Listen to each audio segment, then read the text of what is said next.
Hello and welcome to Season 3, Episode 10 of SuperCoach Swordplay. My name is Spills. I'm in great company tonight as I'm joined by DR and Janath for what is a milestone episode, number 10, double figures for this new panel in 2023. And I'm very excited to get stuck into this one. Boys, how are we? How'd we go this week? I'll start with you, great man, DR. Talk us about your week and how you managed to ruin my league ratio of 9 to 10. If it wasn't for you, mate, would have got 10 out of 10, but you can't win them all. And if there's anyone I'm ever going to go down to, it is you, my friend. So how did we go this week, mate? Apologies, great man. Look, it's always nice to get that clean sweep, isn't it? 10 out of 10. But look, there wasn't much in it, mate. There wasn't much in it. So Supercoach-wise this week, got a 1973. So that was a top 3% round score. So pretty well this week. And mini milestone inside the top 10K. For the first time this season. So didn't think I'd get there. And look, who knows if I'm going to keep ranked. That's one thing you need to take into account with the buys is that we fluctuate very much. We've all got our good buy, our worst buy. And I think for lots of us this year, that's going to be around 15, I think, for most coaches. So we're all in a pretty similar boat there. So, yeah, pretty happy with the week, mate. Trades for this week for me. So out went the big Shrek. Didn't want to do it. Was originally going to hold, but I thought, nah, it's silly having that much money there. Hammy, big man, just going to get out of the pick. The Rat King as well. He's been great. My Rat cover, but had to say goodbye to him. And it was a Pepsi Max King. This hurt, boys. This really, really hurt. I love him. He's my favourite player in the comp, bar none, the Pepsi Max King. But look, you got to take the emotion out of it sometimes. Supercoach is a bit of a business. And I had to say, see you later, Pepsi. Pack your bags. And in came Mr. Ford. So Eddie Ford wasn't great, but we needed his cash gen. Pretty much a must-have rookie at the time. I ended up bringing in Jordan Dawson as well with some DPP swing. Didn't set the world on fire, but I think this week against West Coast, he might. But the big one was, and we talked about it last week in the pod, you know what I'm going to say here, Spills? Get a bit of kizzer in you. I got a bit of kizzer in me. Boys. That sounds so wrong, doesn't it? I had a bit of kizzer in me. I'll probably take that one back. But you know what I'm saying? Wouldn't I just be the little... Jeez, wouldn't I? Move on from that one. But, the big boy Kizza, he was just phenomenal, this bloke. Phenomenal. I won't get into it now, but I'll talk about him a lot in Stocky, boys. But he did everything. He did everything. We talked a lot off air about him. But goals, hit-outs, tough, tackling beast in a nutshell. Just a terrific game. Could he be our R2 for the rest of the season? Could be a possibility. So, yep, that's it for me, boys. A pretty decent round. And I think most of us can pretty much field 22 this week. So, see how we go. Nice. Janath. Yeah, so not as high as you, 1939. Jordan DeGoey, that was, I was looking quite good, the trading last week. And then this week, he just... had to go and knock some bloke. Elijah Hewitt had to go and knock him out into 2.6K though. And I think this is a mini milestone for all of us because we're all in the top 10K together. We all came from the dumps, and now we're in it. We're in it for the long haul. So hopefully we'll be able to come out with some SuperCoach socks at the end of all this by finishing in the top 1,011. Trades for last week were Samson Ryan and Sam Simpson out. I just couldn't stomach Sam Simpson dropping 30K with a sub score, and that's exactly what he goes out and does. Went to Eddie Ford and brought in Darcy Cameron, which may have been preemptive, but it suited my buy structure and just the wrap cover going long term. Good matchup against West Coast. Now, he left a massive score on the table. I think he scored 85 out of his 105 points in quarters 2 and 4 and didn't do anything quarters 1 and 3 clearly. So, hopefully that's going to set us up long term. There's a bit of ruck cover, undecided what to do with Jordan to go with just yet. We'll probably wait and assess as the week goes along. Spills? Yeah. Myself, I'm in the top 10K now. I think I was before anyway. So I scored 1,957. So it's actually scaled down 1 point off merit of all people as well. He was on 144. They just kept getting scaled down. I don't know why. Whoever's run champion data clearly don't have this bloke in their team and a bit salty and potentially a bit of a sore loser. Another story. But yeah, going really well, boys. The top 3% score. Couldn't quite crack it, DR. You just had me, mate. But overall now we are ranked 7,395.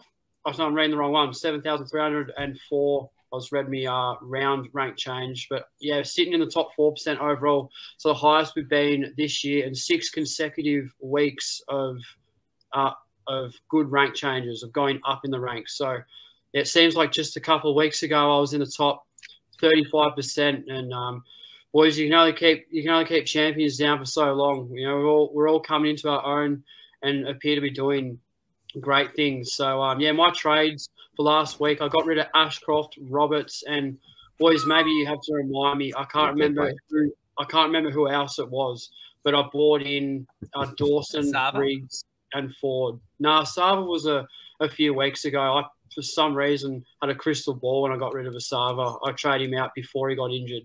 I can't remember who it was, but I had a fair bit of money banked. I have. Yeah. I'm actually trying to track it, but I can't. I don't know.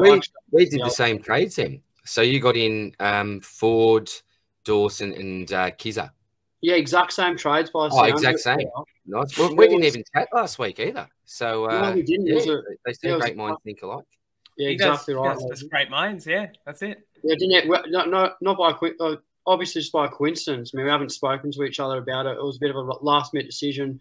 And speaking of last-minute decisions, lads, on Saturday afternoon about 1 o'clock in the Arvo, I've got my phone out and I've decided to trade Dawson out for Jordan Ridley, who is 100K cheaper at the time with a negative sort of break even. And I was going to jump on him over Dawson, which would give me 170K in order not to be able to go down and then straight up to Neil off probably a Mitchell type. I wasn't really sure how I was going to do it.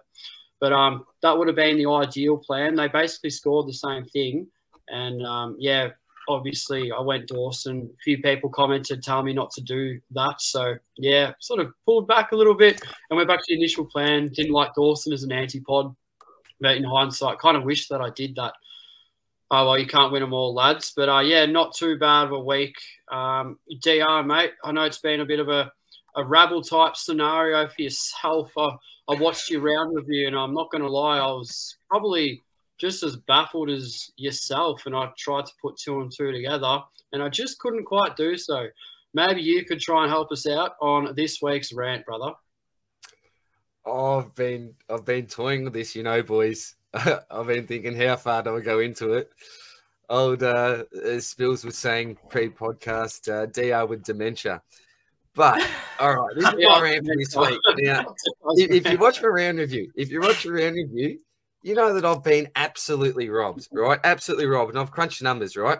So after my trades last week, I should have come into this week with 310,600 exactly sitting in my bank account. And you've seen this on the round review if you've watched it. But I log into SuperCoach. And I look at my remaining salary and I think to myself, hang on, something's a little bit off here. I only had 32,700 in the bank. I looked at my trades. No trades being used. No new players in my side. But I was robbed of 250 plus K. Already had a bit of money in there from last week before my trades. And then this is what happens, boys. So this morning I log in and I see that there's a little X there. A trade has been made. I have not made any trades myself, but a trade has been made. I look through my team. Nothing different. No new players in. Everything as it should be. I'm thinking, you're joking me. First of all, they've taken all my money. Now they're trying to take a golden trade away from me. What on earth is going on? And then 3:30, just before the meeting. And let me tell you, it was very, very hard to concentrate during the meeting. But I have a quick, sneaky, cheeky little look at the side again, whack the phone out, and I see that there has been a change that's been made, and there's a new player sitting in my team, and that new player is actually Lachlan Neal, Shocky Neal. Now, this is a funny thing. Out James Mitchell using some DPP, and Neal comes into my midfield, the exact trade that I was going to make this week, and I can tell you, I am not crazy, people. You think that I am. I am not crazy. I probably shouldn't be saying this. hopefully not too many people actually listen to this pod, boys. I'll review this and work out if I'm actually going to make it public, because people will think that I am nuts. I did not make the trade. I can hand on heart tell you that. I did not make the trade, but that's what's happened. So long story short, Mitchell's hacked your they've account. taken all my money. They've taken a trade. Then they've decided to go, no, we'll help you out with some DPP here and get your boy Lockie Neal in for you. And out goes Seamus Mitchell. You tell me, boys. You tell me. I reckon someone at HS is playing with you, mate. Timmy, it couldn't be Timmy or Al. They're terrific blokes. Maybe I annoyed someone at the SuperCoach Brains Trust. I'm not too sure. Did I say something? I had a few cold ones in the system, but I think I was pretty friendly and polite. But look, I'm not sure, boys, but that is some sort of... dead set. Sorry, DR. Are you seriously suggesting that there's some sort of SuperCoach Houdini in the world that we are unaware of?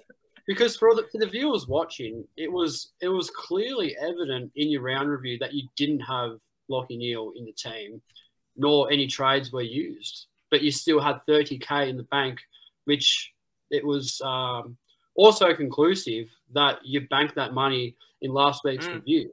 So people that follow your channel will know that you're not, going stir crazy here, and something is clearly fishy, and a bit of 20 cans in the slab type situation with your SuperCoach, mate. So DR didn't have the money to make you didn't have the money to make the Mitchell to Neal trade. If that's exactly right. So they've just given it. They've gifted you Lockie Neal. They've selected for me.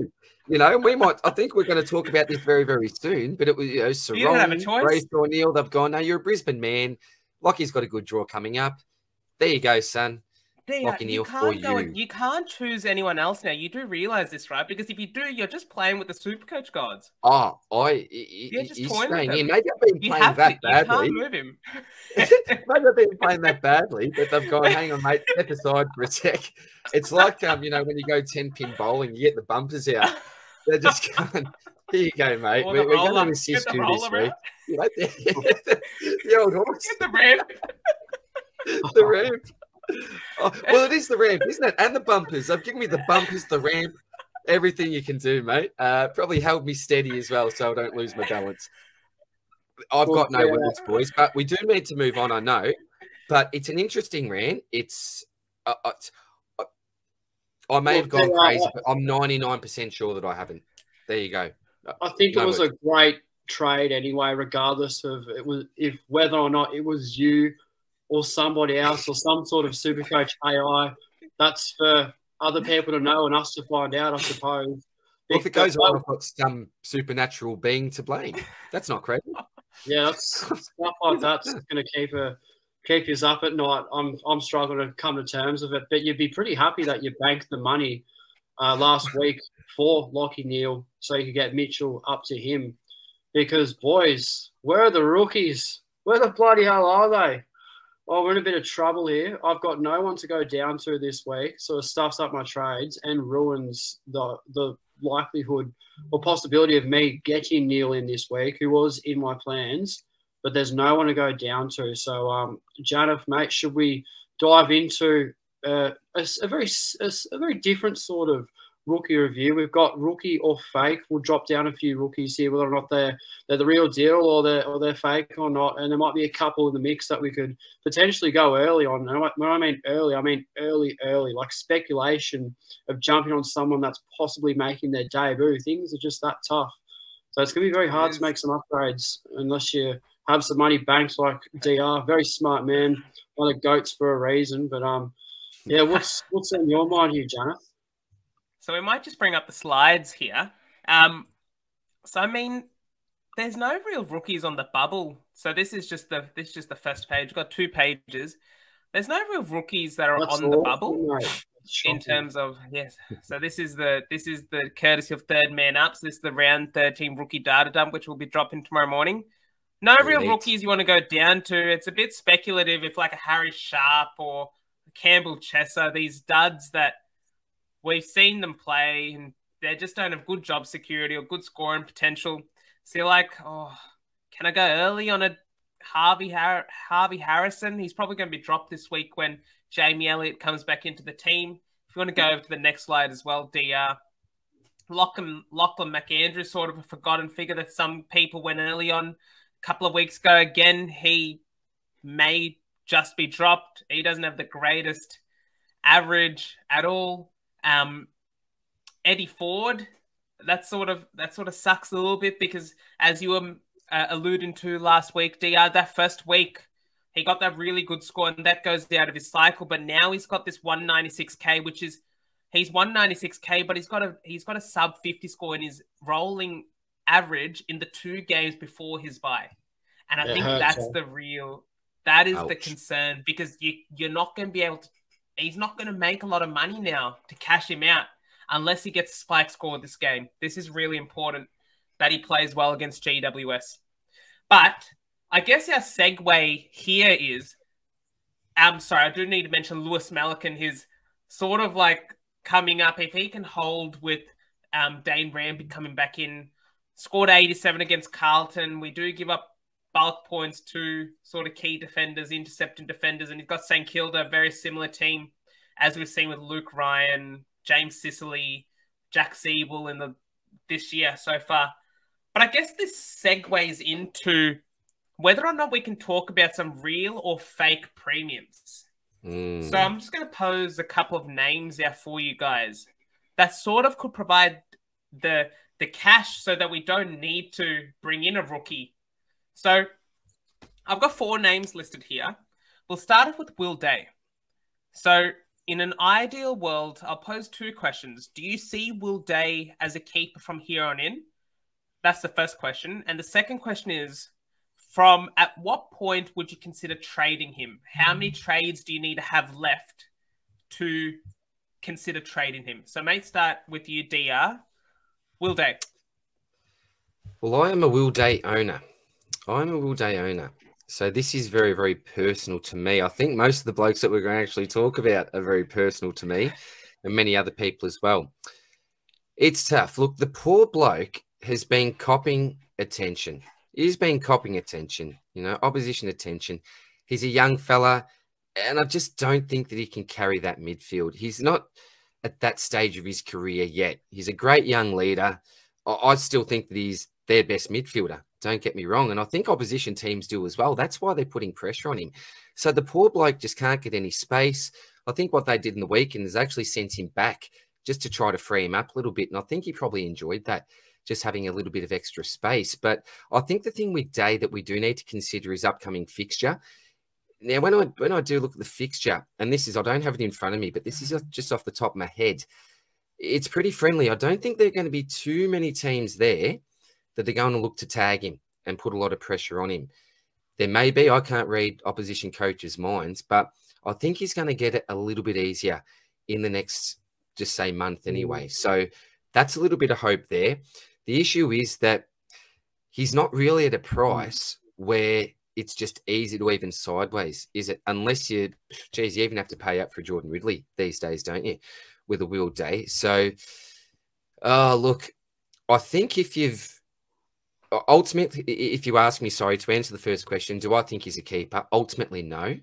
I hope he could be. But when we talk about keepers, and I think I mentioned this last week, there's keepers and then there's keepers. You got your Dawsons, your Stewarts, your Sicilies of the world, who are ultimately keepers. Then you've got that lower end as well. Even that next peg, like maybe your Sinclairs that you might put on that next peg under. I think he's probably that peg under that. So I'd probably rate him 3rd peg when it comes to premium, if that makes sense, just to try to rate him or give him a rating there. So if all things go well, I think it could be that 3rd, pushing up to a 2nd peg if in an ideal scenario. But if you got the trades, I would get rid of him. Again, it depends on how many premiums you've got left to go. But let's just say that you've got 3 upgrades to go and you've got 11 trades. I know that's very specific, isn't it? But I would be probably holding at this stage. I'd probably holding and hoping. And using my trades elsewhere, just making sure I can upgrade to full premium before I stuff around, because how low is he going to go? I think he's got a couple of games in him where he could hover even around this price. I don't think he's going to go that low that you can't do anything. So I'm a hold. Sorry, that was very long, but hold. Nah, that's all good. So as a Will Day owner, I haven't seen a ton from him. It's just since I brought him in, he's just been consistent 75s to 90s. He hasn't really had a floor game. Like the floor hasn't completely come out from under him, but he just hasn't shown any sign of life. Well, let's move on to Harry Sheasel. So Spills, can you sort of give us a debrief on how you view Harry Sheasel as a long-term keeper? Is he ideally an F6D7, F7D7, or do you just think you can trade him out if you have the trades? Oh, he's a bloody tough one, isn't he? This is a bloke that was a consistent scorer, but the role's kind of all over the shop since Brett Ratton started taking over, and he's a bit of a liability. You don't know what you're going to get from him each week. It's not a real sustainable role.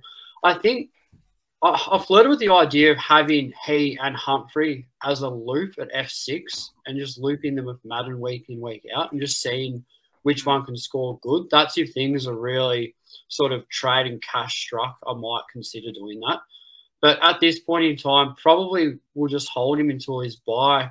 If the scoring is still terrible, I think at the end of the day, he's done his job as a rookie and you just cash him out. I think it's unrealistic to think that he's a keeper for the whole season unless he's got that seagull half-back role, which it doesn't really seem like he does.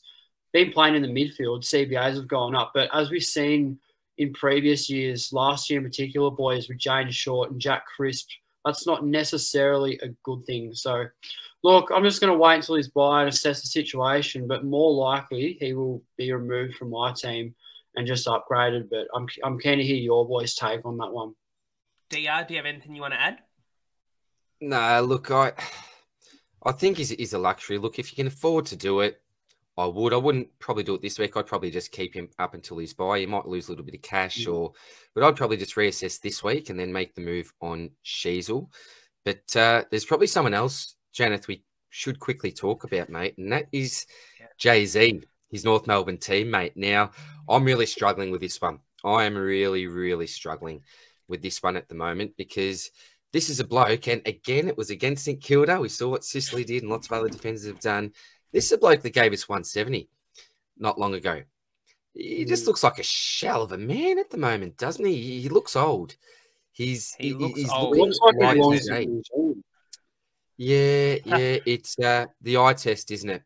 He's not passing the old eye test, Jay-Z, but at the same time, I still think that he's got it in him. I really do. I really do. He can be such a great seagull for us. I think Aaron Hall is hurting him at the moment slightly. Probably might even be hurting the Shees more, actually, when I think of it, Aaron Hall. But look, even little things like the kick-outs, they were down last week. Hall is taking more of those, which isn't fantastic for him. So, look, ideally, I would look to get out of the pick if you can. But this is personal situation for me. I'm in the hold camp because I just don't feel I've got the luxury to do it. I'd rather focus on making sure I can at least get to full premium. I understand by that point, you could be at a much lower price point, but I'm willing to take the risk of leaving him in for now, getting to full premium, hopefully. And if I can do it, I'll have a luxury. So my take on Jay-Z. Spills? Yeah, it's an interesting one. I'm going to have to lock horns with you on this one, DR, because I don't. Zeeble is killing his scoring. Everything's going to shit with him, with Aaron Hall. It's hurting Sheasel and Zeeble. And I honestly reckon Humphrey out-averages him for this rest of the season. I mean, it's just looking that way. It's just unbelievable. And the problem I have with Zeeble is, more than anything, his price. He's 5'17", isn't he? Something like that. He's in the 500s, we know. With a 173 break even. Not for long. So, he's in the 500s. yeah, so I want him. I want out here, I think, because he's just cash gen's hard to come by. I'd rather cash him out for a bit of a more value pick and someone that's I think a potential at least top 10 defender from the rest of the season. Where Zeeble, I mean, he just looks rooted. And as you said, DR, the kickouts that they're very limited, but the ones that he did do were out on the full. I mean, 2 or 3 of them were out on the full just from kickouts alone. So not only is he ruining he's scoring by doing that, and his age is sort of catching up with him. He looks fragile. He looks terrible.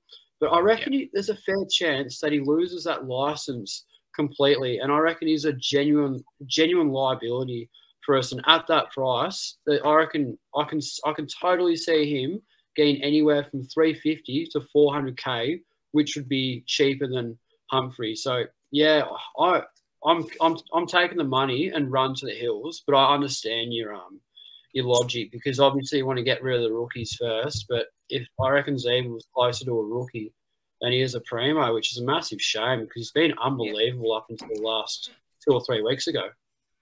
Yeah, and I guess if I want to add something in here, as a Zeeble non-owner, one of the big things that I've seen since Rats has taken the helm is that it's not so much about chip mark anymore. That's not their game style anymore.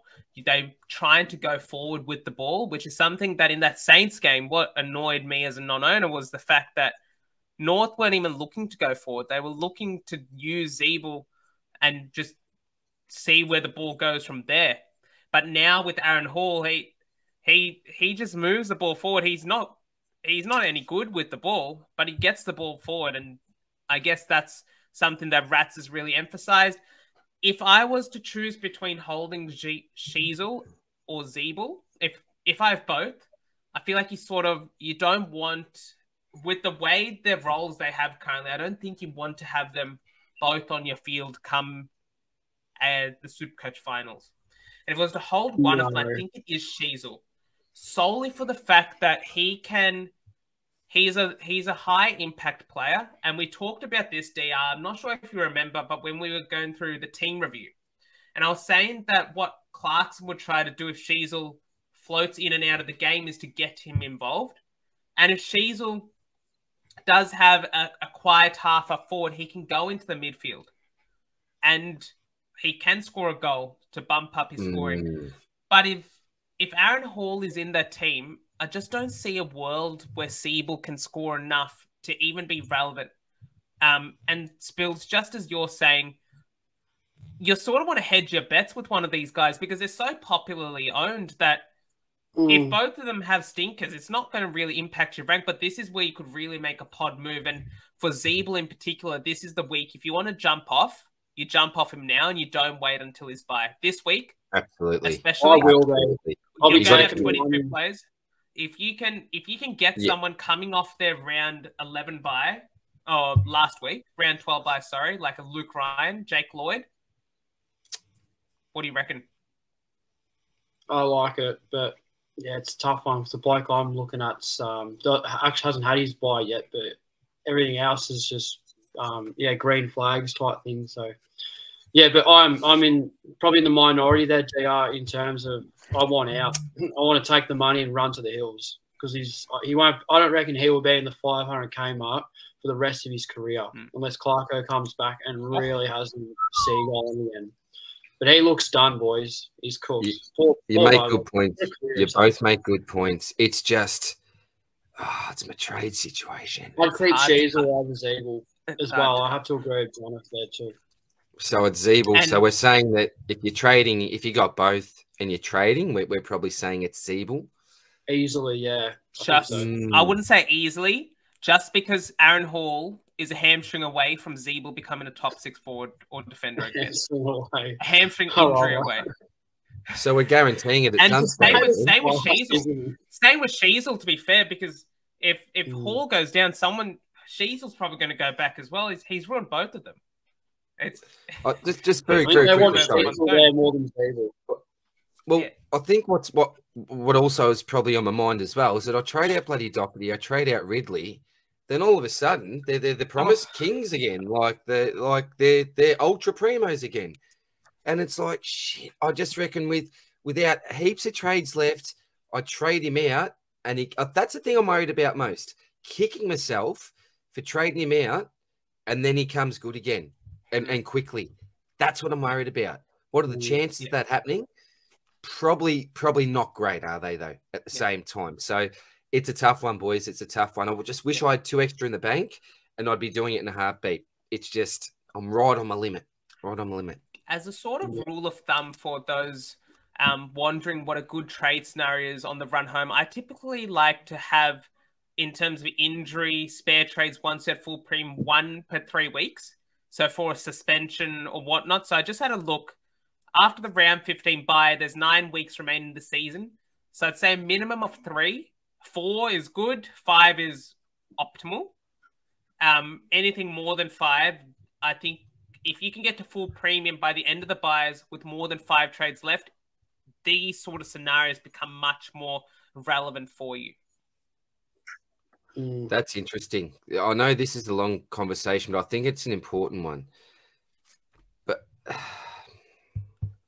going to be hard to do that because it's going to be hard to complete a team after the buys because you might we sure as shit don't have the rookies. So yeah, exactly. See, I was on the SuperCoach jury, the article in the Herald Sun, got interviewed for that probably a week ago. And I got asked that exact question, like how many trades should you have coming out of the buys? And it's a tough question because it's like, well, are you full premium? Are you 1 away, 2 away? So that's tough. But let's just pretend that you are full premium, right? I'd really like to have 6. I'd really like to have 6. Now it's interesting because I respect your opinion so much, Janath. You'd be happy, well, not happy, like you'd live with, let's just say live with. Yeah. You would live with having 3 trades left for the remaining 9 rounds. Yes. Maybe I'm that little squirrel that's got too many nuts saved up. I've got 2 boosts left. Am I going to even use them? That is maybe that's my trouble. Great. That's my trouble. Yeah. I'm because if you use them in the buys, you're using 4 trades in a week. Yeah, I'm definitely round 14. I'll be using a boost. I can 15. Round 15. I can guarantee you. Yeah. I'm going in using a boost there. But maybe you're right, Janath, because I'm basing this off 5 to 6. My decisions about trading Zeeble, keeping Zeeble, etc. So maybe I just need to give away some of those nuts to the squirrel next door type thing, and let go a little bit, not be so safe. It's something I'll really consider now, mate, after hearing that. That's a really interesting chat, that one, mate. Yeah. But again, in your position, DR, I don't think you need to use the boost for the sake of using the boost. Because if you say you want to finish off using your boost, you're going to use 8 trades. Technically, if you're going to use both your boosts and the buy, you're going to use 8 of your remaining 11 trades, and you have 3 remaining anyway. Oh, you 3 anyway. Yeah, you're right. So, I mean, I've wasted. So you don't need to use your boost if you don't have a reasonable spot to use it. You're right. If only you could trade a boost for just a normal trade or something, or 150k. Cash. Give them cash. Cash. Oh yeah, there you go. Someone that's desperate. Yeah. Oh well. Very interesting. I think that's a great way to bookend our chat there. So I guess, Spills, do we want to jump into sort of a Neil, Brayshaw, Sarong discussion, which is sort of the big primo midfield discussion that most people have in this week? Yeah, I think we can. I won't comment too much on it because they're not really in my trade plans. As much as I'd love to target one of them, I just don't have enough cash gen to downgrade. And in terms of downgrading, exactly who am I going to downgrade to? It's probably impossible to do so. But yeah, real quickly, I think Neil leads constantly. Sarong will be very consistent. Brayshaw has found form, but let's be honest, a little bit of a roller coaster where Neil is as cheapest as you're probably going to get him for. The fixture really opens up too. The run gets a little bit easier and a few more home games coming up towards the back end of the season, which obviously have helped Neil in previous weeks. So, yeah, for somebody that I started at 670k DR, like we both started him, he's 100k cheaper. So, yeah, I'd be going Neil over both of those other ones after their buy. But, yeah, they all hold really good arguments. But, yeah, I definitely like Neil. What about yourself, DR? I know you're going Neil, and talk us through that one, mate. I got no bloody choice, mate. Do I really? Yeah, that's it. Made for me. I've gone take off Neil. But as I mentioned before, I'd probably take Neil anyway. I agree with basically everything that you said, Spill, so I won't repeat everything that you've said, mate. But look, he's the cheapest out of the three. He's easily, by far, got the best premium history out of the three as well, got the most runs on the board. As you mentioned, he has got a really nice fixture coming up, Spill. So you got the Hawks at the G, Sydney at the Gabba, Saints at Marvel, Richmond at the Gabba, and West Coast at the Gabba. So I think that's a really nice 5 weeks for him. Not to say that I don't like Brayshaw or Sarong. If I could, I reckon it's a really good move this week. If you've got 2 remaining spots in your midfield, jump on 2 of these blokes. I would highly, highly recommend that. I think that Brayshaw and Neil in particular represent really good value. But Sarong at the end of the day, for me, has been the most impressive midfielder out of the 3. I've rated his season out of the 3 the highest. So if money wasn't a thing, I would have Sarong first, in my opinion. I'd still go Sarong, then Neil, and then Brayshaw. But I would dead set be happy with any 3 of them. So whatever floats your boat, I would give you the thumbs up. But for me, they are clearly, you could add Steele into the conversation as someone that's realistic this week that's coming off his bye. But after what he dished up last week, I don't think that anyone's too keen in going there. So it's probably out of those 3. But yeah, I'd have no trouble with either one of them. And if you can grab 2, I would recommend doing that, particularly grabbing them off their bye. So if you had to pick them in order, so to clarify, it'd be Sarong, Neil, and Brayshaw in order. If money isn't an issue, but if I take the price into consideration, Neil jumps ahead of Sarong for me. I don't know if I'd pay, what is it? Is it 30 to 40K more for Sarong? I would, price included Neil. I agree. Janath, I was just going to comment on the fact that I think bringing in 2 of them is highly ideal if we had a rookie as well. But the fact of the matter is that if you're to bring 2 of them in, you probably need to use a boost, or you need to trade 3 guys out, unless you have you've robbed a Brinks truck, like a bank or something, and you just have an abundance of cash just lying around. Good point. Really good point. Neil, with that run, I do worry he gets tagged this week, just very slightly by Connor Nash. The fact is that you can't tag Dunkley just because of the role he plays. So Neil might be the one. But again, Hawthorn at the G, he's performed well in the past against Hawthorn at the MCG. You guys haven't played at the G this year, so it's hard to go off any sort of historical data per se for this season. I'd like Sarong more than Brayshaw just of his consistency. Like, we know Brayshaw has the runs on the board, but Sarong's just been the epitome of consistency this year. But if you're looking for sort of a midfielder this week and a midfielder next week, then I'd go Neil this week, Sarong next week. 127 break even against Richmond before playing Richmond. So he could just fall a little bit more cash. That 10K, 10 or so K that you might save might come in very handy for a later upgrade as well. Because next week, right, there's no real Gold Coast or Geelong players you're going to be eyeing off if you have the likes of Tom Stewart, Jared Witts, Anderson, Rao.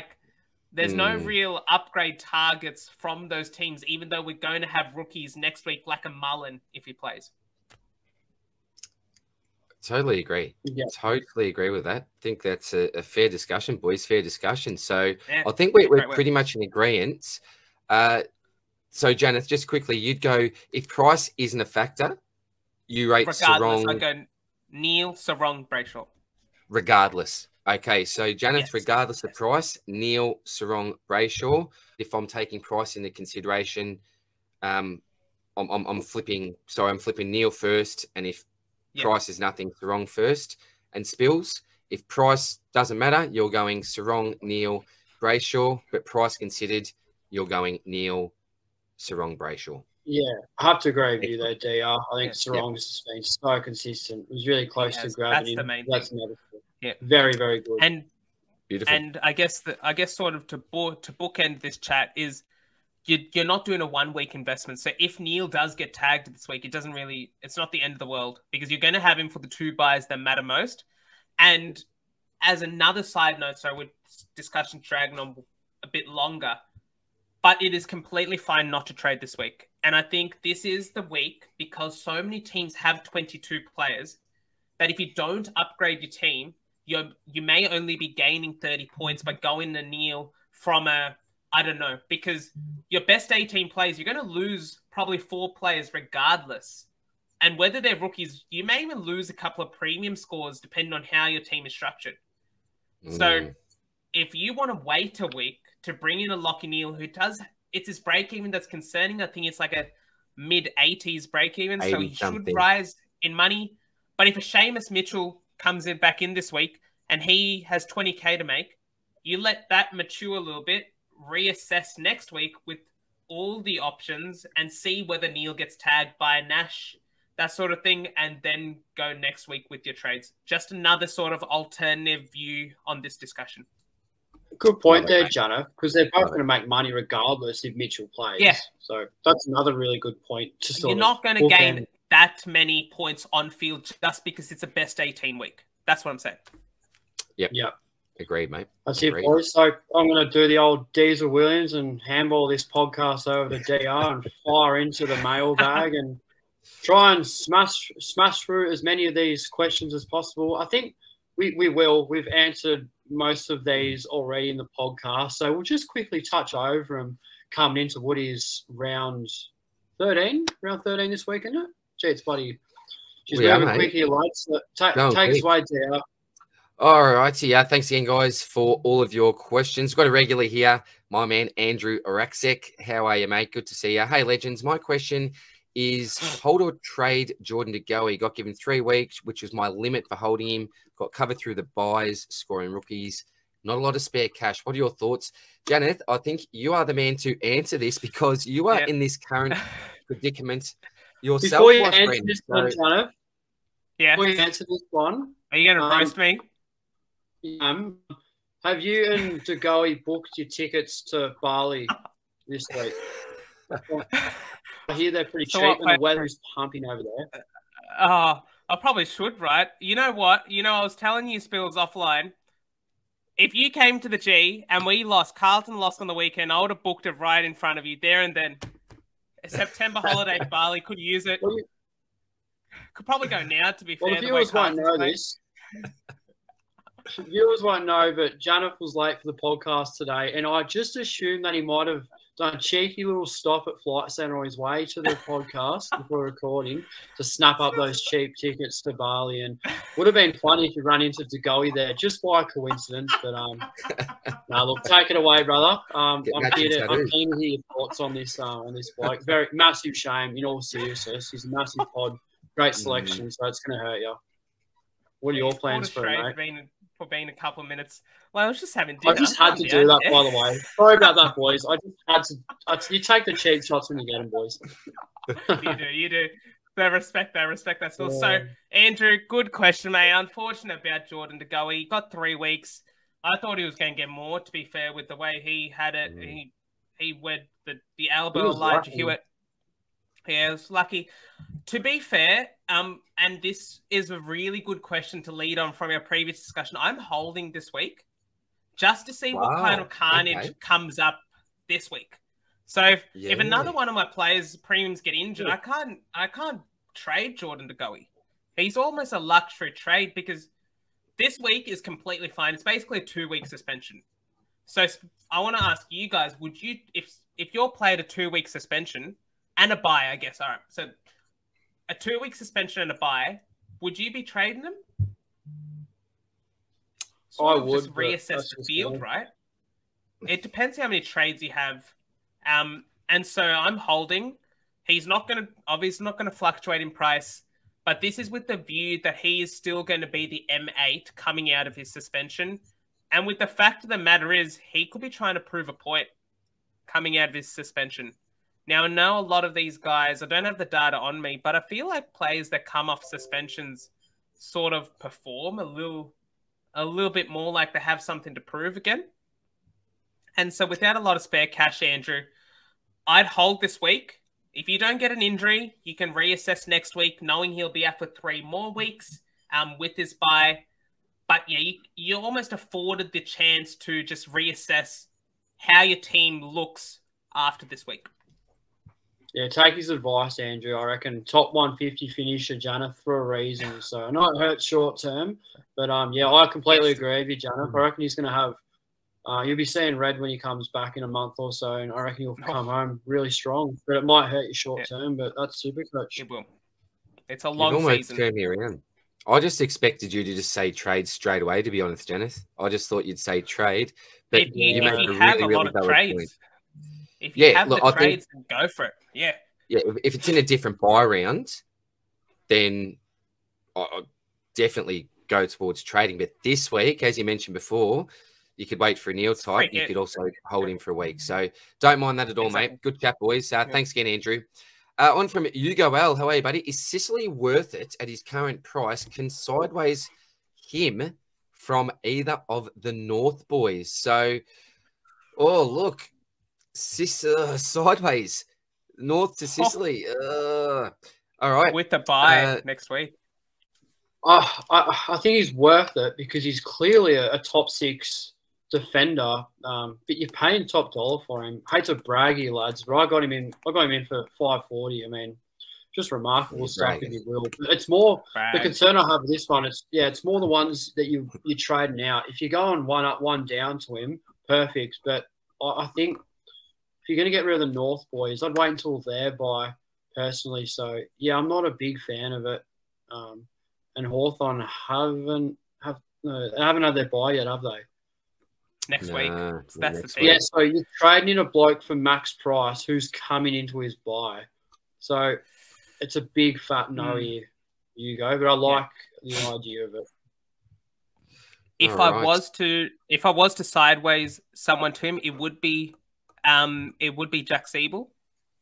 But again, if you can do it in one trade, I can see it justify it. You can justify it. If you bank 100K and you can get it done. Because, Spills, I guess the other way you got to see here is you're trading in a guy that has a buy, but you're also trading out a guy that has a buy. And probably arguably the worst buy, depending on team structure as well. So it's justifiable. Just, it's hard to stomach. Like you say, you're paying top dollar, which is still less than his starting price, to be fair. Yeah. Good chat, boys. Good chat. All right. Next one we got here is from DSC. How are you, buddy? Is it worth selling Van Ruyen and Chincotta a little early to bring Brayshaw and Fife this week? I know Fife is a risk. Thanks. Automatically, I would be going with yes myself. You're getting Brayshaw, who I think could be a top 10 premium, already had his buy. I think with Fife, it's a risk.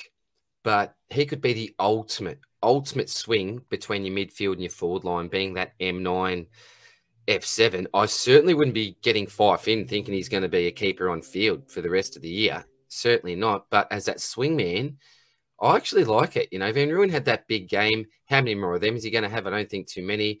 Chincotta got a little bit of money to make, but who knows how long he holds his spot for. So I'm actually a yes on this. Nathan Fife hasn't got a huge break even either. I think that's pretty low. So I'm a yes, boys. Spills, are you a yes or a no on that one, buddy?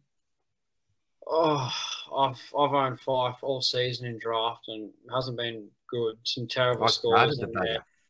Sub liability, terrible age. He did say on Wide World of Sports last night that he literally will play anywhere that they want him to play.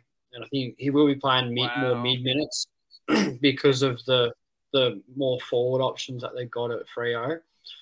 Price is pretty good. But, yeah, if it gets you Brayshaw, I don't see why not. But a bit of a left field option. I'm not a big advocate for going early on rookies. I did do it a couple of years ago with Will Day and it worked. But Elijah Sardis could make his debut this week.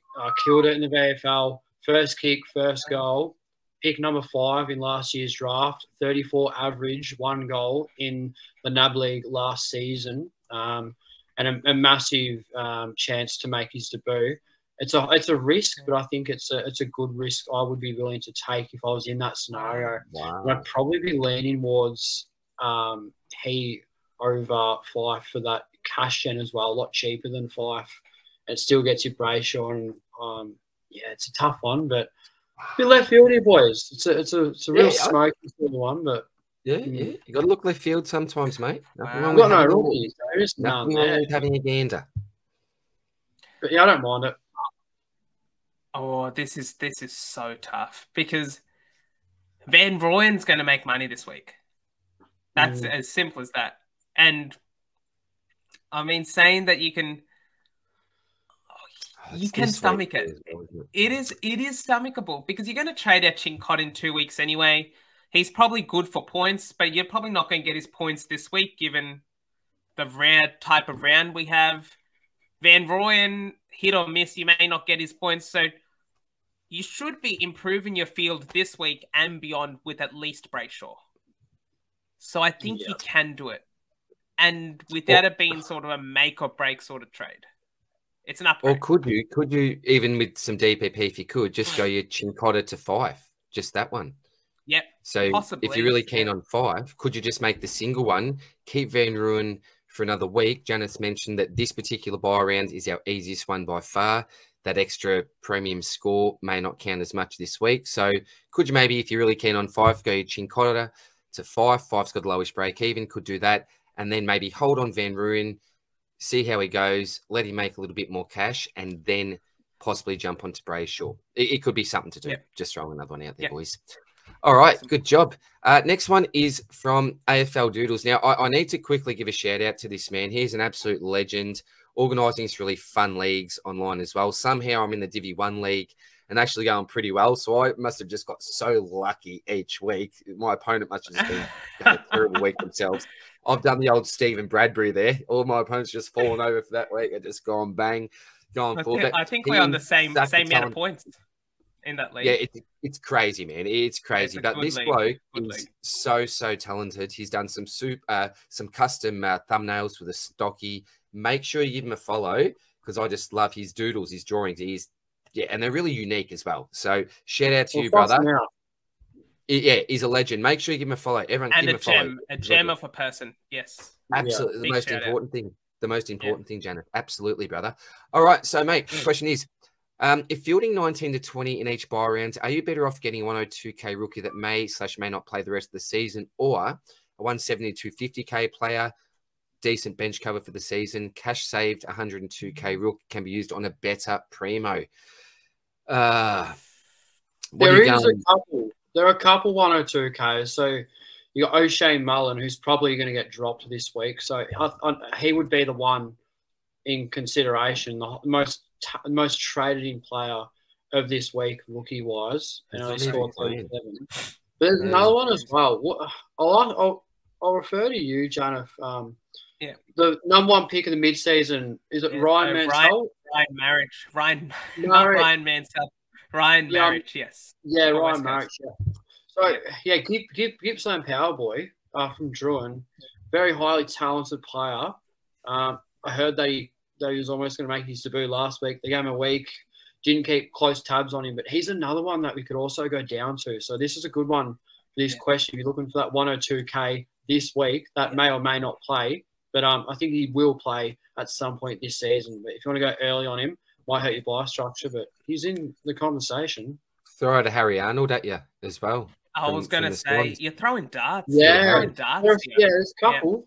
Yeah. I think we can go early on Harry Arnold could have played last week.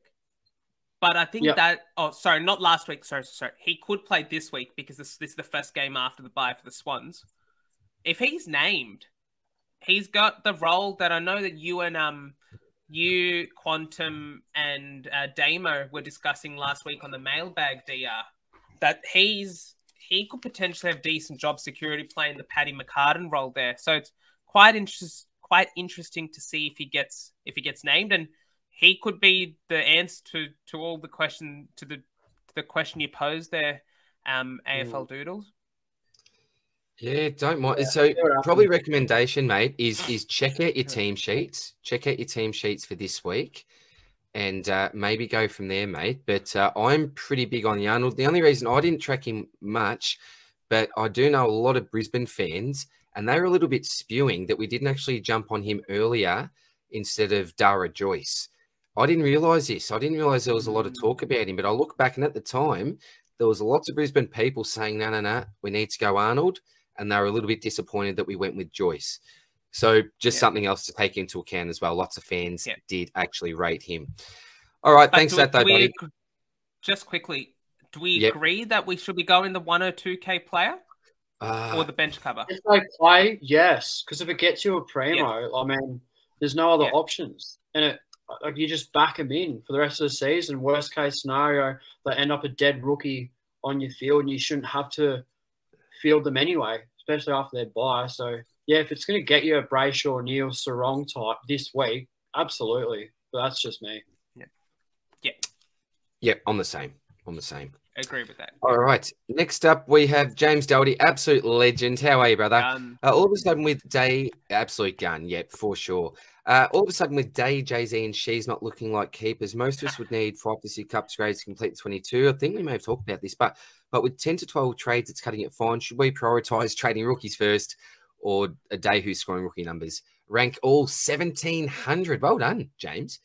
And 12 trades. Look, I think we've pretty much talked about this. Yeah. I must admit, at the start, I was definitely a hold, James. Definitely a hold. But I think with 12 and 3, I'm now, and I know I'm changing mid-podcast, I'm now leaning towards trading. Even myself. Nice. I'm leaning towards trading now. Wow. I think these boys have almost turned me around. I'm leaning towards. So I'm very much on the fence, mate. But I very much see the logic in actually getting rid of him. Tough buy as well. Yeah. Who would you get rid of? Day, Jay-Z, or She's? Jay-Z. Jay-Z easily, because with Day, you're sort of stuck with him just on his price. Like, who are you going to? And She's will sort of, I think, he's a rookie, so you probably wait for his buy. Where Zeeble, he's over 500K, and he's going down the gutter with his scoring. So he's got good value. Jay-Z's got value in him. Yep. Yeah, great value. Cash out. Yep, absolutely. Thanks for that, James. Appreciate it, buddy. Next one we've got is Causa Blackledge, the longest serving member on my channel, along with John O'Carroll. So shout out to you two legends. Who is better to field this week? Asks Causa. English, Briggs, or Marshall? Isn't this funny? Can you believe that we are actually Causa? I'm not saying that this is a silly question, mate, but it's just unbelievable to think that the question it's a realistic question. Oh, see, this is an easy one, boys. This is like, really. You are benching Kieran Briggs. No, I'm going English and Marshall on field. Yes, yeah, easily English and Marshall. You got it. But in my case, boys, Gawn and Rowan. Phils, you don't need to flex so much, man. We know you brought in Briggs because you got this sort of optimal combination. You just making us jealous here. He's making us jealous. He's a stud, mate. A big brigger. He's a presence. But no, get a bit of Causa, this is the exact reason why I didn't bring in Briggs last week. It looks bad because he scored 128, but you don't want to have to choose between English, Briggs, or Marshall to bench this week. Because you know whichever one you bench, he's going to drop 140. It's always the way Murphy's Law. Murphy's Law. That's a coin closer. But I definitely think English and Marshall in your case. But if you have Gawn, I'm almost tempted to field Briggs over Gawn. Yes, agree. I did a poll as well yesterday. I think 65% said field Briggs, and then the other 35% said to field Gawn. So, didn't expect that. So, do you know? Going to field Spills. Do you know what? English and Marshall have the two easiest ruck matchups points wise, apart from West Coast. So English has Port Adelaide, Marshall has Sydney. So you got Lysette and Hickey. And then Briggs has Todd Goldstein, who's one of the hardest ruckmen because of his hit-out to advantage and hit-out percentage. Max Gawn, though, if I was a Briggs and Gawn owner, DR, I'd be very tempted to be fielding Kieran Briggs this week. Oh, you And would be, Spills. wouldn't So, you? Spills, you I'm too, glad mate. I don't have to make the decision. So I've just got they're my 2 rucks at the moment, and I've still got I'll Madrid back sitting in there. the going, boy "Mate." and he delivered. So True. That is true. So that's why I got Briggs in, and that's why I decided to get Dawson in, because I was looking at Wits at the start and Briggs, and I thought to myself, no, it doesn't make sense having him on the bench. What the plan was to get Briggs in for now, give me enough time to decide on a ruck, and even in the meantime, get a Darcy Cameron in there just for now. I know we can go forward and then decide a little bit later on with my rucks. But yeah, that's the way that I've got it. So yeah, lucky I don't have to make the decision either. But yeah, cheers, Causa. Good on you, buddy. Next one is from Jackie Jones. How are you, legend? What goes? Is a different one. What goes on scones first, cream or jam? Absolutely the jam for me, mate. Jam. Just spread the jam on. I don't think you put cream and then spread jam on. Can you? I've never seen it done. I don't think. Are we all jam then? No, I'm cream going cream before jam. Sure, it's like putting jam before butter. What? You go the other way. Janath, you're a sicko. Sure. We didn't know this about All you. right. All right. Let's bloody serial killer. You must be a professional host of this podcast. All right. What on earth happening? All right. Come on. We put the milk into the cereal. Surely we don't put the cereal into the milk, right? No, cereal then milk. Yeah, I agree with that one. Yeah, that's okay. So I'm not a serial killer. Yeah, it's just another way we look. Oh, no. Oh, mate. That's an interesting one. Or you don't have any cream at all. Jam by itself is perfectly fine on the scone.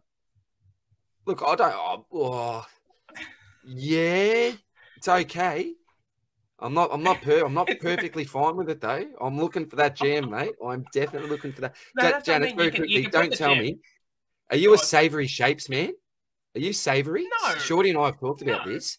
Pizza. No, good. Okay. Almost to the point where I couldn't have you on the podcast. Either or. It's okay. Okay, that's cool then. We can forgive you for the... Are you a tea drinker? Yeah, I'm Lankan. I'm Sri Lankan. I have to be a tea drinker. Oh, yeah, for sure. I'm a massive tea drinker as well. So good man. You wouldn't be the type of bloke that would pour the water in first and then drop the bag in, would you?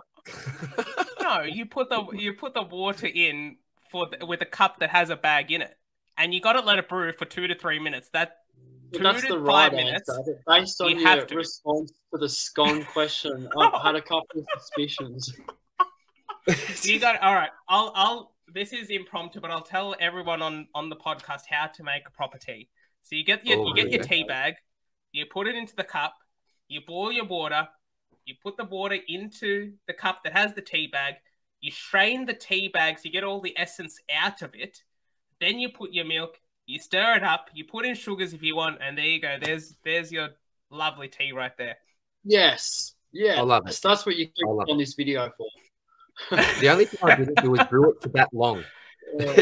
You should. I haven't brewed it for that long. Let all the tea leaves, let all of it come out. Gee, that's another one for me. I'm doing the old take motion going on a little bit quick as well. That's Jesus God. Talking about the dunk. At least get a spoon and just absolutely squash that, and all of it comes out. I want to get Shorty's take on this question. That's absolutely. That he will be the main authority on something like this, a great Shorty. But Jackie, you have sent us on an absolute I need questions like these. It's like the boy band, the 90s boy band that we got. Yeah, some good discussion. Good on you, Jack. Appreciate it, buddy. Here is a legend. Here is an all-timer. Kata, how are you? Great, man. JZ to Luke Ryan. Ryan averaged 108 at OS from 5 games in 2023. They've got 7 out of 12 there. On the way home, yes or no? Look, I think that if you look at their stats overalls aside, the marks are right down. Now, is that a change in game plan? Is that just the way that things have worked out? I'm not too sure. But if you look at Luke Ryan and his average, this all the top of my head, I reckon it's around 110. That's pretty elite this season, not only just for defenders as well. So I do like Luke Ryan.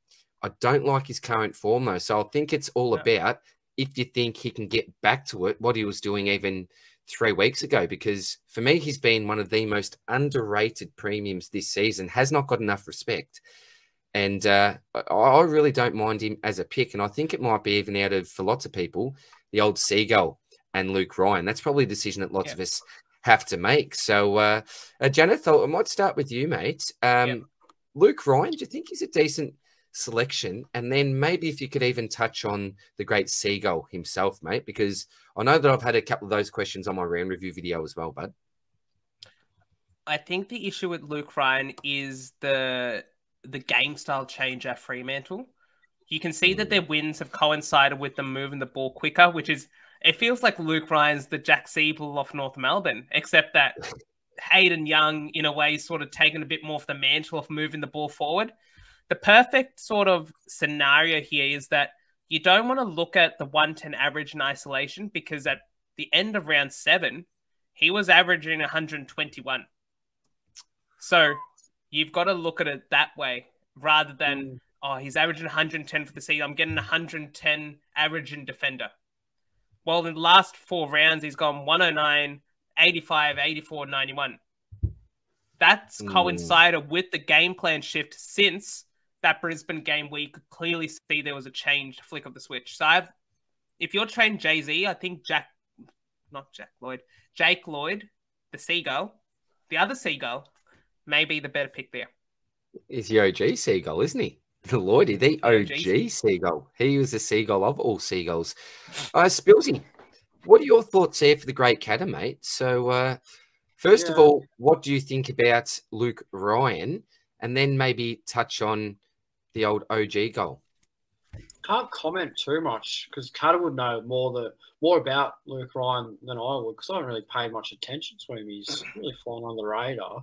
But the stats suggest that he's a great pick and a really handy pod by the looks of it. And if you believe in the pick, I'm not going to be the one that will talk you out of it. So, yeah, if you're looking for a defender to come in and not your sort of Neil Sarong, Brayshaw types, I think he's fine.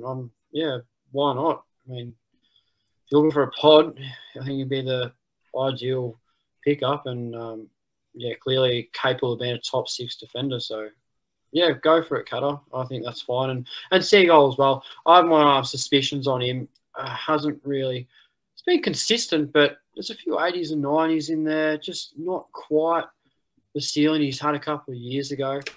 He could be in my trade plans this week, depending on whether or not I decide to go through with what I'm doing. That's another story. But both pretty nice options. I think Seagull for his price, but if you're looking for that top 6 defender, mate, I think Ryan's more than capable and just had his bite too, so makes it that extra bit sweet. So Lloyd's had two scores under 90. That's what I mean. Pretty. Like really, that's underrated. Really consistent, but there's been like 4 or 5 under 100.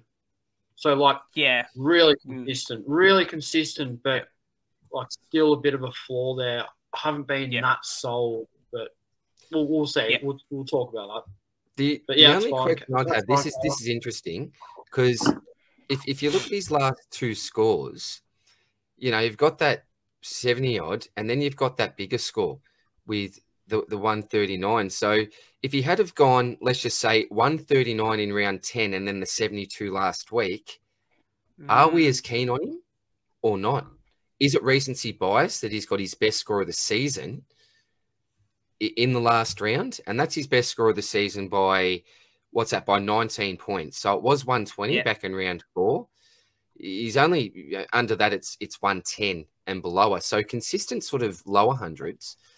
Yeah. But is it more recency bias, the fact that he's just gone that big one? He's just shown the week before he can go 72.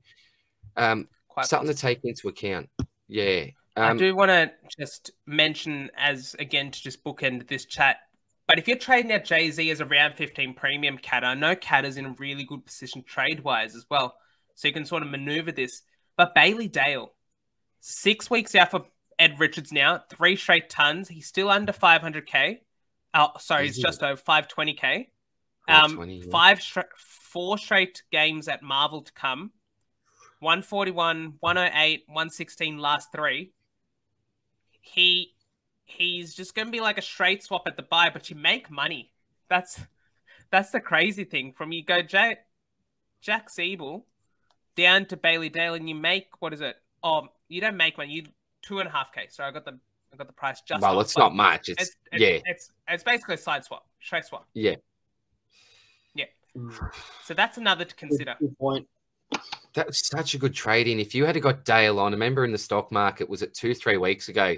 He was really low, but a little bit speculative at the same time. If you had gone there as a value pick and gone, just say Ridley the week before. So imagine that you jump on someone like a Dale or Ridley, you are absolutely laughing at the moment. And if you've got them over a Sheasel, a Jay-Z, a Day type, that's a big advantage at the moment. That is a huge underrated advantage. So, yeah, I think that's a pretty good discussion on that, boys. So hopefully we've answered that well enough for you, Katta. Thanks again for that, legend. Much appreciated, mate.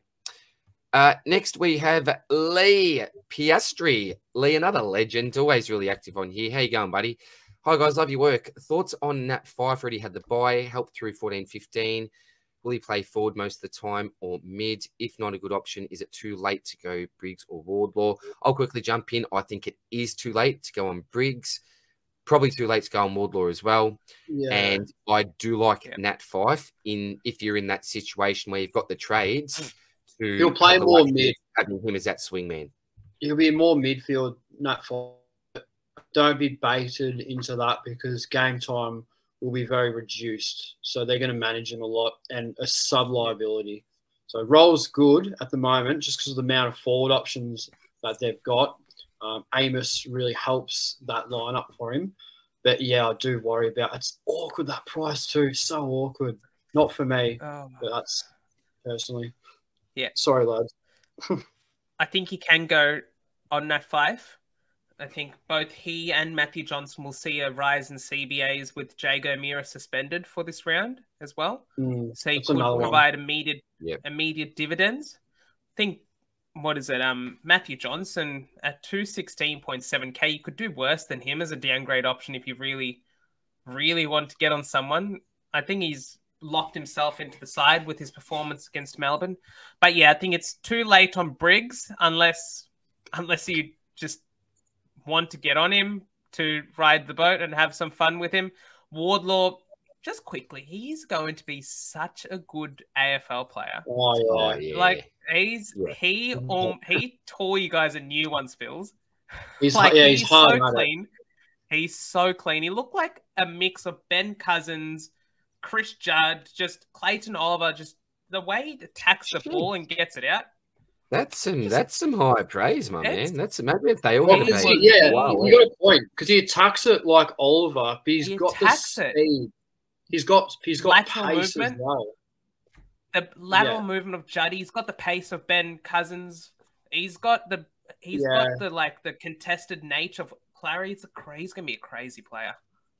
He's gonna be very relevant. We can move on next year, I reckon. Yeah, absolutely. Yeah, good on you, Lee. Thanks for that, buddy. Our next one is from Alex Baker. G'day, Alex. How are you, buddy? G'day, legends. Should I trade Will Day into Dawson or wait until after their buys? Payton Sunday is running out. Unsure of Dawson at the price. Look, I think, again, this is very team dependent, mate. How many trades you got? What do you got in the bank, etc.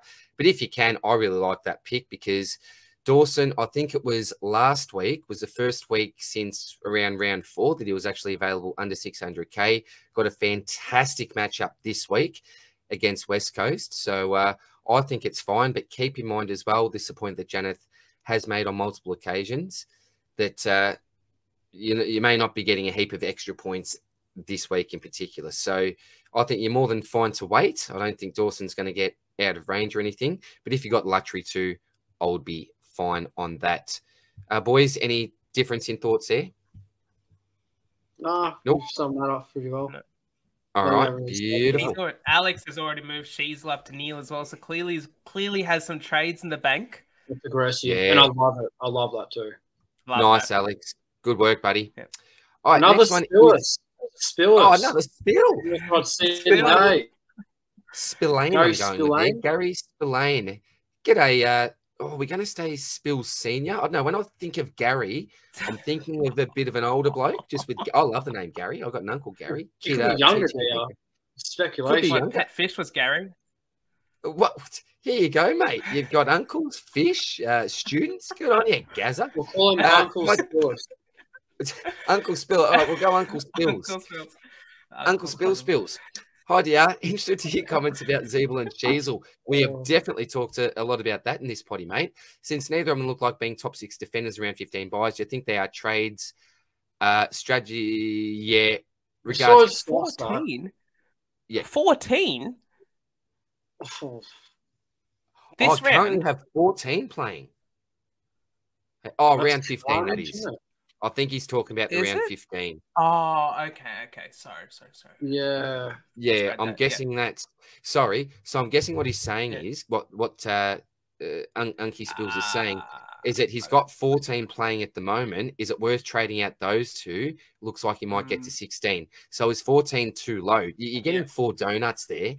If you, I think if you're playing for overall, it's gonna absolutely smash your ranking. But if just say you're a league player, Gaz, you could just take the hit for a week, I suppose. Or if you are in that position where you need to I'd get rid of Zeeble for either a guy coming off there by like a Lloyd, Ryan, or if you don't have Tom Stewart, you should have numbers this week. Bring in Tom Stewart. Go early on him. Sinclair's a bloke. Have him ready to go for next week. You don't lose the cash with Zeeble. That's potentially going to fall this week. And he's going to play in round 15. Yep. Excellent. All right. Beautiful. Thanks for that, guys. Good on you, mate. Next one is from Aaron F. How are you, buddy? And we've only got what's this? 4 more to go. Almost there. I love that. You've seen that Key and Pew, the skit there. Yeah, that's a piss. That's why I love that. I love Key and Pew. Love those. Like that particular skit is just an absolute classic. Anyway, Aaron, how are you, my man? Hey, fellas, if you had 11 trades left, which I think I may have exactly 11 or 12, I can't remember, after I've had trades stolen and given and all the rest. Would you Baker to a Fife Himmelberg Keys? I know George, the great George, is having a sniff around Benny Keys, one of my favourite players in the comp as well. So Baker to one of those blokes for an F7, or would you just hold this week, save trades, finish out the team ASAP? Buys not an issue, should get 18 each week. Well done. Well, good planning, Aaron, for a start there, mate. So are we basically keeping a trade, leaving Baker there, or moving up to one of these guys? What do you reckon, knowing how many upgrades are left? That's the issue. If it's like 11 trades, 4 upgrades, it's a bit harder to justify. But if it's 11 trades, 2 upgrades, then yeah, sure. All right, I will just ask him that as well.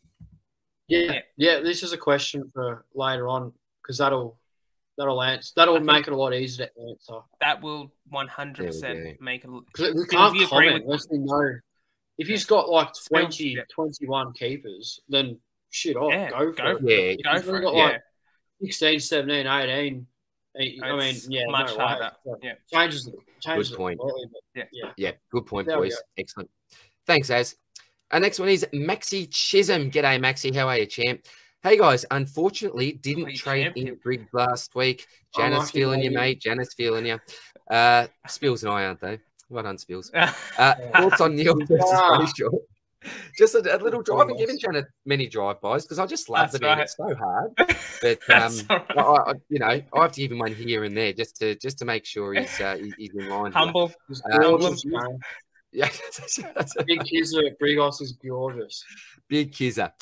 Sorry, Maxi. Unfortunately, didn't get him. Thoughts on Neil v. Brayshaw and Keys versus Himmelberg as a discounted option? Thanks, guys. Well, I think we all went Neil over Brayshaw initially, so we all agree on that one. And Keys versus Himmelberg, the issue with both of these guys is that you don't know if they're going to keep their roles. So I think Himmelberg as a defender, I would rather him as Keys as a midfielder personally.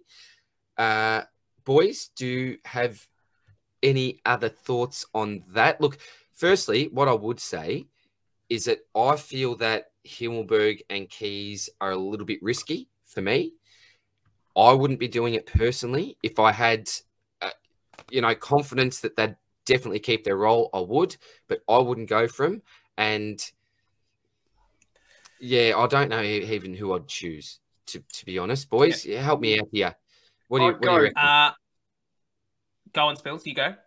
I'd go Neil over Aisha, I think, just on the price and the run that he's got coming agreed. up. That's an easy one for me. Neil versus Rollins, harder, but I love that. I love Neil by far. And I can't comment. I'm sorry, Maxie, but I can't comment on Keys and Himmelberg. Two players I haven't considered all season, if I'm being honest. So I'll leave that one to you, Janath. I'll help out here. So with Himmelberg, two things. He's got a 103 against Richmond in the first game in that role. 78 break even. So it's not like the break even super low. For those that had Himmelberg last year, you'd remember that he scored a massive score. I think it was like 187 against North Melbourne Hits, who's coming up against, ironically. But I think Cadman has been that just, he's not poor. He's a key forward, but I feel like he's going to get rested sometime soon. Himmelberg's going to move back into the forward line. We're going to lose him as a pick. And that's just it's different to last season because there's clearly a plan. As soon as the new coach came in, McVeigh came in, he moved Himmelberg into defense. This isn't the case with Kingsley this year. With Benny Keys, I think Benny, if you really wanted to go someone along this sort of trail, Keys is the one. He's a proven scorer as well in a midfield role. My only concern, and I feel like you'd want to hear it from Nix himself, is this move a permanent one or a team matchup dependent one? Because he's tagged Neil and he's tagged Anderson or Raul in back-to-back weeks. Now they're coming up against West Coast this week. Is Keys going to be in that midfield to tag Tim Kelly, or is he just going to be in the midfield because he's a midfielder? Ooh. If you find out some intel on that before teams come out, before the game, jump on Keys over Harry Himmelberg as an option. Otherwise, pass them both and assess again next week. You make sense, Janath. Yeah. Cool. Moving on from that one. So, yeah, look, mate, we're probably against those moves. But probably looking at Keys over Harry and Neil over Brayshaw, buddy. Thanks for that, mate. Second last one is from Clarky. G'day, Clarky. How are you, mate? Thoughts on Luke Ryan versus Jake Lloyd? Well, we've absolutely covered that one with Kata's question, I think, Clarky. So I don't think there's anything else we can add to that one, mate. But thanks a lot, buddy. Hopefully you were happy with that response before. And last one for this week is from Jared Sim. G'day, Jazza. How are you, mate? Hi, guys. Thoughts on bringing in Neil and Brayshaw and a very cheap rookie, or Oliver mid-pricer, who, and a very cheap rookie. I didn't read this. Surely we don't even think about that second. Neil and Brayshaw off their buyers. Oh, like absolutely. The very cheap rookie is the same in both cases. Neil and Brayshaw versus Oliver and a mid-pricer. Yeah, go early on, like Marek to make it happen, or whoever, whatever mid. Like, it's going to be the same in either case. Still, yeah, very cheap in both scenarios. So the question here really is Oliver versus Neil. So do you want Oliver or do you want Neil and Brayshaw? Neil and Brayshaw easily. Clary's the absolute, yeah. Oh, and by the way, we haven't even mentioned, boys, Clary has a blister. So, Clary, if you're listening, mate, I reckon Clary, big fan of the Swordplay potty. If you are listening, Clary, just take care of yourself, mate. Those things can get pretty serious if really, really infected. You don't want to lose a hand, or you are the great pig or a hoof. Is that what pigs are, hooves? I'm not too sure. And look, this is no offense to Clary. I'm not calling him a pig. He's the fantasy pig. He's a lovely pig that we all love, like Babe. Have you seen Babe or Charlotte Webb? He's a goat. I'm not. This isn't. I would never disrespect this man. I love him. I absolutely love the pig. Yes, look, I don't love him that much, and I'd take him over both Neil and Brayshaw. So are we all pretty much on agreement there, boys? Like straight DR, that first one. Awesome. Awesome. Even if Oliver wasn't injured, he's got the bye next week. You can just wait it out. Just rest him. Just rest him. Please rest him. Please. I'm begging you. All right. Isn't it ironic that he had a broken hand last year, got surgery on the Monday, played the following week, And this week he's that's missing right. training because of an infected blister. Come on. Getting soft in his older age, Clary. Getting soft in his older age. All right. Spilsy, what do you reckon, mate? End up with maybe some captains and some trades and then look to finish up for the week, buddy? Yeah, we'll finish up on that, mate. Really stock standard for me. VC Giordano Dawson against West Coast at Adelaide Oval. The easiest VC of your life. Dominates at home as it is. He should carve him up. I'm not even expecting to use my backup captain. But if I do, Janath, you'll love this one. Zach Merritt against Carlton. Goodbye. Can't go wrong, mate. I'm fully expecting this to be a danger game. We haven't spoke about this yet, but I reckon this will be the one that Carlton just go, yep, we're going to win this one and carve us up because, yeah, it is a danger game for the Bombers. But scoring-wise, Merritt for sure. That you guys don't really tag. And on a big open MCG. No. Yeah. No shield. No shield as well. Yeah, so it's just all opened up for him. Yeah, so I was just going to quickly finish on my trade. Controversial at the moment. Maybe you guys can talk me out of it. But Zeeble will go. That won't change. I want out. We've already discussed it. But it's more so who we trade him in for. Whether it is Lloyd, the Seagull, or Ryan, who still has a 130 break even. So you could almost wait another week on him. But the one that I really like hasn't had his bye yet. That's the problem. That's why it's just, dancing with his sister awkward, as Shorty would say. But, lads, I'm looking at Jordan Ridley against Carlton this week. 40 break even, 470K. I know it's bizarre, but he's gone 3 100s in a row. Laverde and Zerk Thatcher have been helping you scoring out. Absolute bang for buck with this one. Probably going to hurt you for 1 week, but for the rest of the season, I think he has the ability to be anywhere from a top 6 to 10 defender, hopefully, if he can keep his shit together. But I love the price, and I just think it works out pretty nicely. But, yeah, the buy is terrible. The buy is so bad. It's gonna hurt with Dawson as well. But we can always have Dawson in the midfield to balance things out, and then Ridley in defence. But, yeah, not quite sure here. There is Seagull as well, who's probably the smarter option. But I think Ridley has a much sort of high ceiling from here on out. And I should know this as he's my favourite player, which makes it a little bit sweeter. Having Merritt and Ridley in my team, my 2 favourite players, would love to finish the season on a high note. But can you hear your boys' take on that one? You know that, mate. Would not go near him after what he did to me. I wasn't talking to you, Dio. Look, he's not peanut level, right? I wouldn't disrespect him like that. Oh, come off it, Dio. He's not even in the conversation. Nowhere near it. Nowhere near it. Who's the real peanut? Who's the real peanut? Oh, I tell you, he's... You for picking him at the time. That's what I'm saying. He scored 8. He's been doing nothing. Right. Been doing bugger all this break. It was such a tough watch. The guy gets bloody concusses himself. 18, sits out for a week. And then was it Benny from Insider? Shout out to you, Benny. Love you, mate. Was it Benny that maybe missed the lockout or something and ended up holding Ridley? I know he's held Ridley. I don't know if it was on purpose or maybe he missed the lockout and had to keep him. I'm not too sure. Worked out really well for anyone that held him, but can't. Not as a person, as a bloody what he's done to me.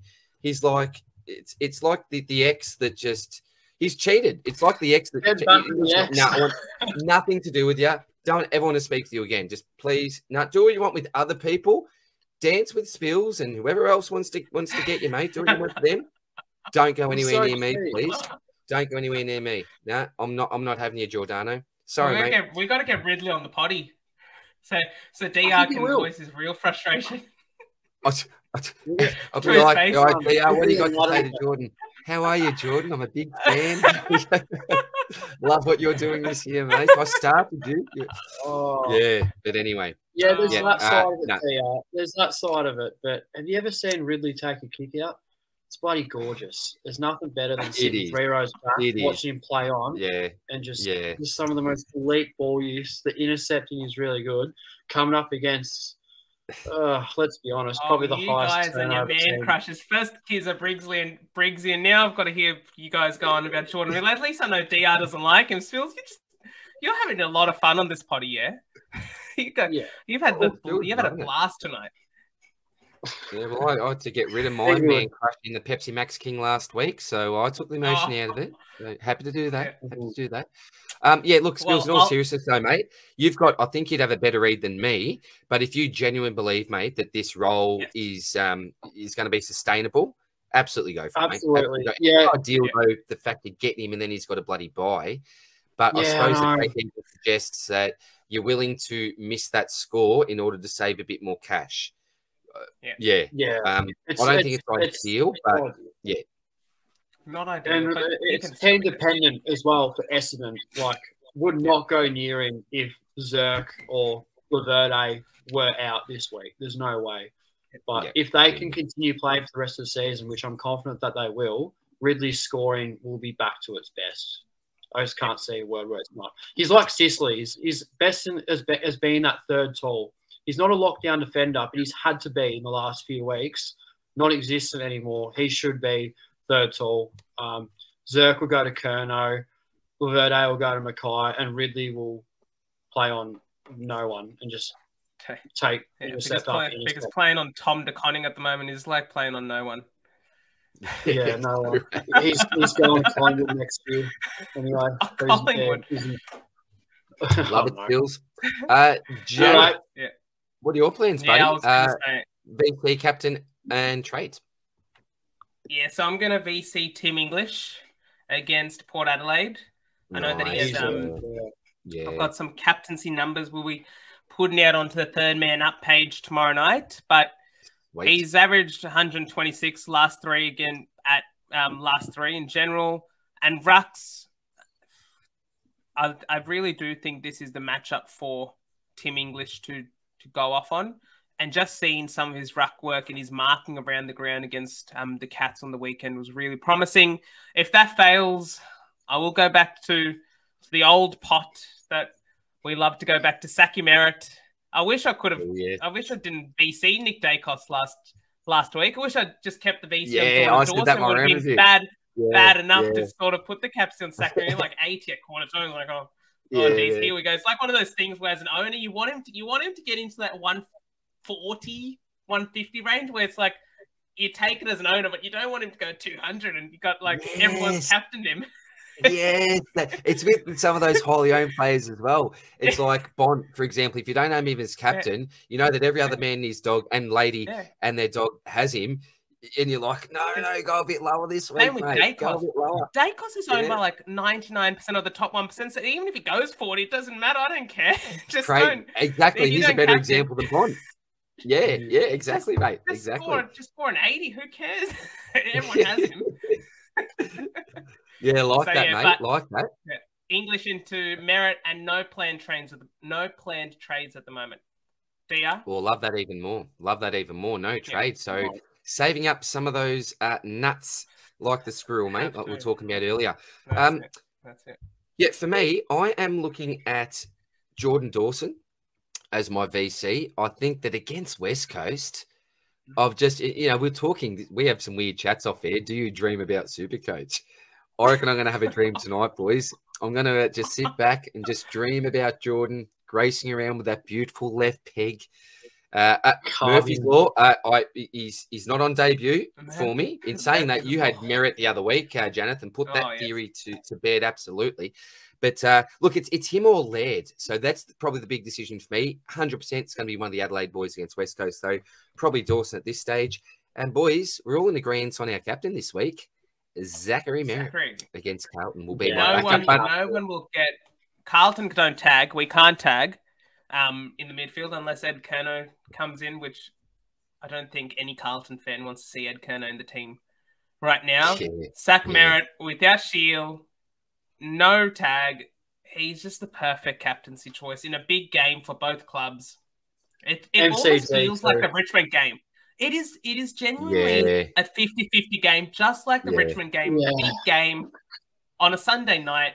What better captaincy? Hopefully, it doesn't shred us that much. And come on, Zach. Do us exactly right. Exactly right. Now, quickly before I get to my trades, just on that, we're pretty confident that Zerett's going to have a good night.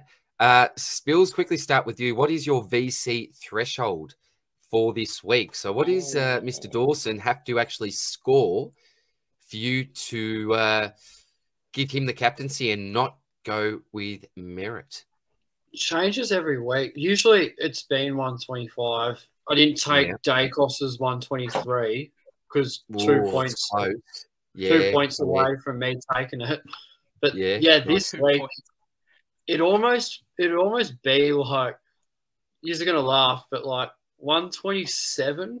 I go, that's a 127. 127. That is random, eh? There's no reason Zach doesn't just repeat a 150. So, wait. Hold on. Spills, you're seriously telling me that if Dawson gets 126, you're just going to go, all right, chuck it on Zach Merritt. Nah. See you later, mate. Quite possibly. But the thing is, boys, it's 1 point. The thing is, Dawson's not going 120. He's going 170, I reckon. We won't even have to make decisions, Spills. You're right, mate. Absolutely right there. I agree. It's getting a bit late, and this is an irrelevant conversation because we're all going to be captaining Madden. You got VC. How about you, Bailey Humphrey? Bailey Humphrey can get the captain's armband. He's done enough heavy lifting. Oh, there you go. Yeah. Give Madden a week. Yeah, rest for the week. I like it, Janath. I like that thinking. None of this 127. It's 2 points. Yeah. Is that where you're at? You're at 125, are you? 125, yeah. Because, I mean, Zach Merritt had an 80-point quarter, and he scored 12 points more than what you would have done if you took, 14 points more than Dacos. It's not worth the stress. True. You wouldn't have believed that, would you? People were bleeding. I saw a few on Twitter at quarter time going, I can't believe I took his score. But in the end, it was, no real disaster, was it? Yep. I would have torn my hair out, though, if I had have banked Dacos and then checked the scores at quarter time to see. You'd be bleeding, mate. You would have been bleeding, and there were people. I can see both sides, Janath. I can see it depends. This is a good week to be greedy, but there are other weeks where you take a 115. It just it variates, but I can see what you mean by being by not being too greedy. But I'm happy to. Yeah, it's the heart pressure, the blood pressure. When you have a 124 on the board and you're like, can my captain get to 120, 125 to at least get an extra point? You're like, it's not worth the stress, and it's not worth the risk that your play gets. We saw in round one, Bond got 107. People are like, should I take it? Laird goes out and puts out a 50 in the hot weather. You're like, that's 57 points lost right there. Yeah, I'll tell you what, there's not a much better feeling, is there, that locking in a great captain on the Friday night or the Thursday night, even better. That's right. You just feel like you're set, don't you? And what a great start to the weekend it is. When you've nailed your captain early on, you're just like, yes, here we go. Let's keep going. All right, now, just to finish off with my trades, it's already been done for me. So that will be the sole trade I'll make at this stage. Know that. But after this conversation, boys, Jack Zeeble is on very, very thin ice for me at the moment. So he's fallen through. He's in the fallen water. Through the ICU spills. He's close. Yep, he's close. I was not considering it, but after this last about an hour and a half, I think by now, I am highly considering it. So Neil for me, for Seamus Mitchell and possibly Zeeble, and it will be definitely someone coming off their bye. I'm not interested in getting someone that's going to have their bye. I like your goal or your Luke Ryan. So I may even DM Katter, have a bit of a chat with him during the week and see what his final thoughts are, because I know he's probably just updated there, mate. Very keen to I think that's it, lads. So, Spilsy, sorry, you're hosting this one, Spilsy. I sort of jumped in with the mailbag there and sort of continued on, mate. So, Legend, I'm going to get it back to you to finish this off for a bit of mini milestone episode in double figures in episode 10. Yes, and plenty more to come as well. Absolutely. I won't ramble on a whole lot because we've basically discussed everything. We've been on air for precisely an hour and 43 minutes. So I'm very keen to end this one and hit the sack. That should be good. But yeah, feeling very nervous. Bloody bored him, haven't we? He can't wait to get to bed. Feels after speaking with us for an hour and a half. Go, shit, these two. He needs to make a team that I told him to make. We've been speaking for like 2.5 hours because actually half hours. You're right. You're right. It took 2.5 hours for us to bore him. We had our own podcast before this podcast. We spoke SuperCoach like you just want to start dreaming. You just want to have one of those SuperCoach dreams, don't you, mate? Hey, who you trading this week? Ridley, you just want to dream about Jordan, don't you? You're Jordan. You just want to go to bed, hit the sack, riddle me that. Jordan 150. Mate, you boys know I got the 14 on my back, so yeah, it is with great pleasure. This is the final straw, though. If he fails, I won't pick him ever again. So it's now break even. Wish me luck, lads. Spills, I thought you wore 14 for Brad Fisher from Carlton 2006. I thought you were repping it for Brad Fisher. Hey, and I've seen him in a Brisbane scarf. I thought he was a Brisbane fan. Yeah. What's going on, Spills? I'll wear a Collingwood scarf, DR, if it was against Colin.